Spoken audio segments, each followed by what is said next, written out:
Coco， 今集我會好精簡咁樣介紹雲南麗江嘅所有必去景點，有世外桃源之稱嘅南越谷，無比震撼嘅玉龍雪山，風景如畫嘅黑龍潭，清溪水庫，點少得麗江古城，當然仲有麗江古城入邊嘅美食，仲會介紹一間可以俯瞰成個麗江古城嘅餐廳。我哋第一站就嚟到呢個有小九寨溝之稱嘅南越谷。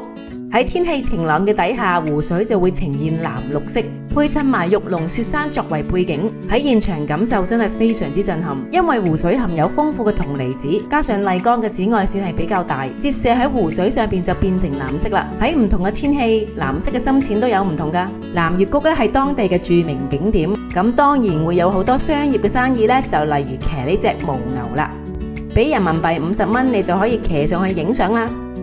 影出嚟嘅效果又相當唔錯喎。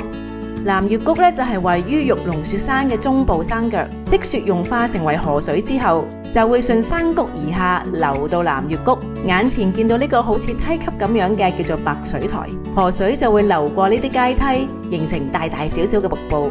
因為而家唔係融雪嘅高峰期啦，咁所以就見唔到好震撼嘅瀑布啦。但係就咁影相都覺得非常之靚啊！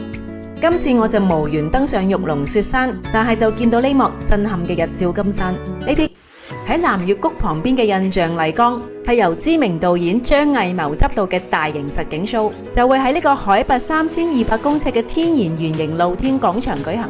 而舞台嘅背景呢，就係玉龍雪山啦。呢一個場地係可以容納2000人咁多嘅，不過就真係有啲晒啦。故事呢就係以麗江嘅雪山茶馬古道同埋鎮上面嘅四方街呢作為藍本嘅，由來自10個少數民族共超過500位非常之專業嘅演員演出嘅，用最原始嘅動作同埋樸實嘅歌聲，展現咗最震撼人心嘅民族文化。透過佢哋嘅歌唱同埋舞蹈，原汁原味咁表現出當地人民嘅熱情奔放，亦都感受到自古以來佢哋對天嘅崇拜同埋對自然嘅親和。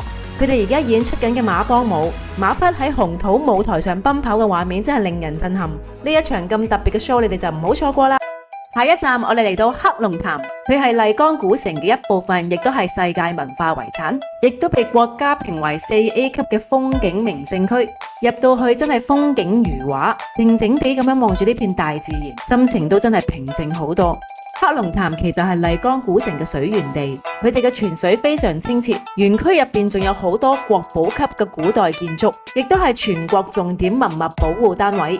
因為佢哋係建於清乾隆2年，即係公元1737年啊。佢嘅總佔地面積係達到620萬平方米㗎，大自然真係最佳嘅冥想工具。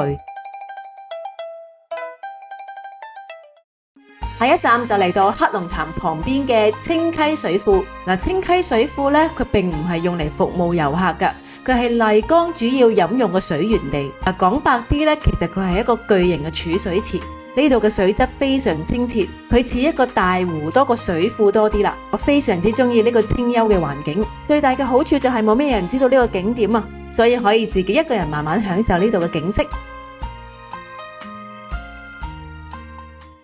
嚟到最後一站麗江古城，佢喺1997年被聯合國列為世界文化遺產，坐落海拔2400米，係一座風景秀麗、歷史悠久嘅文化璀璨名城，亦都係中國罕見保存得相當完好嘅少數民族古鎮。佢集中體現咗納西文化嘅精華，亦都完整地保留咗佢原來嘅歷史風貌。古城嘅面積相當之大，好多橫街窄巷，而呢一度嘅每一座建築都非常之相似，所以真係好容易迷路㗎。麗江係古代絲綢之路同埋茶馬古道嘅中轉站，而麗江古城呢就始建於大理國時期，而喺1996年呢，麗江係發生過7級嘅強烈地震嘅，造成309人死亡，多人重傷。但係震後修復嘅麗江古城依然保持得相當完好。置身喺呢度，我就感覺到好似我細個喺 TVB 睇到嘅金庸劇集一樣。中華文化有住幾千年嘅歷史，如果你對中國歷史有住深厚嘅興趣，不妨可以喺度深度遊一下。古城入邊其實都變得好商業化㗎啦，入邊都有好多間重複賣同一樣東西嘅店鋪，亦都好多少女呢着住納西服嘅服裝呢嚟到影相嘅。其實呢度每一個角落都可以影到一啲好靚嘅相。古城嘅歷史悠久，古樸自然。裏面嘅佈局錯落有致，既具有山城風貌，又富於水鄉韻味。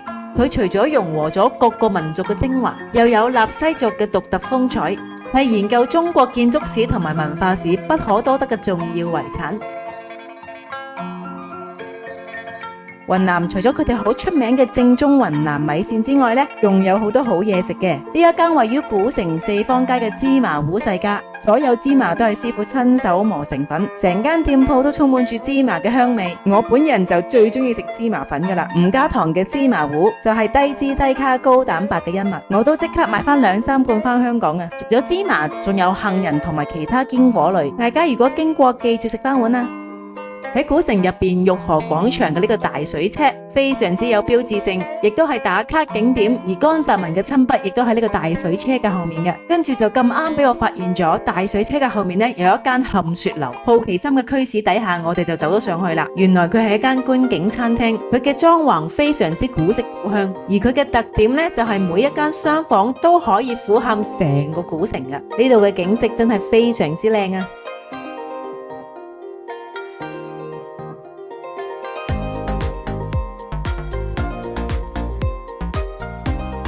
除咗喺度食飯之外呢，你都可以喺度品茶嘅。佢哋有一個露天嘅品茶空間呢，可以俾你一路俯瞰古城嘅美景，一路飲住一杯茶，仲可以喺度欣賞日落嘅美景添。從呢一個角度俯瞰呢，我哋就可以大概知道麗江古城究竟有幾大啦。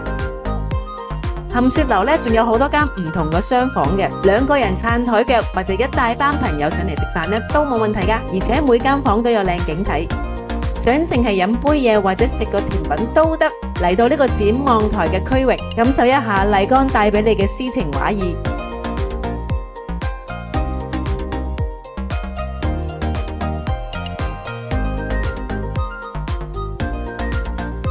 嘢食方面呢都幾好食嘅，而且又唔會好貴。我哋喺美團上面買咗個2人套餐，4個餸加1個湯都係200幾蚊人民幣，認真抵食啊！不過麗江嘅菜式呢就偏濃味一啲嘅，而雲南最出名嘅菇菌呢，佢哋就用嚟做湯啦。清炒椰菜花亦都非常之出色，美食配美景真係人生一大樂事啊！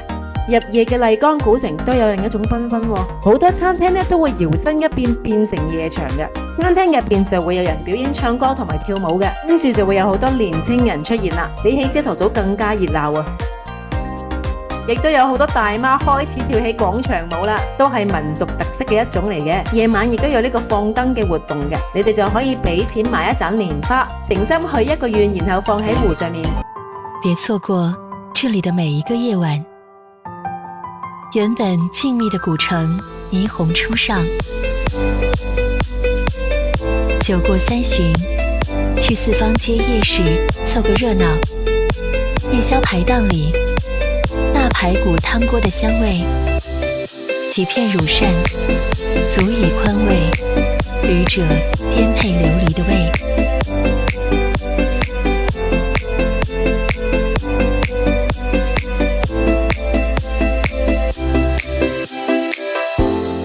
拌一壺淡茶，看遍古城不滅的夜。